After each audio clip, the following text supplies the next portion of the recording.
So this is my new computer. I'm so happy. There's a touch screen and a cursor. You can see this cursor.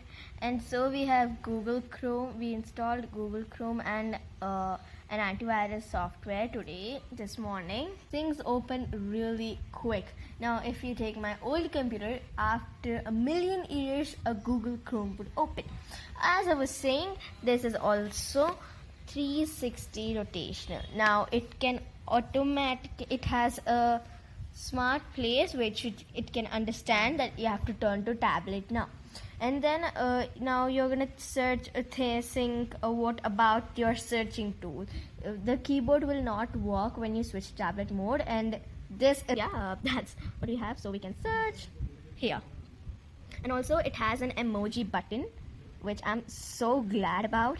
So we have emojis. Okay, now when you want to see it like this, it turns automatically, which is a really big benefit. And also this laptop / tablet comes with a stylus pen. All you need is to buy that pad where you can draw with the stylus, and it's gonna come on the computer.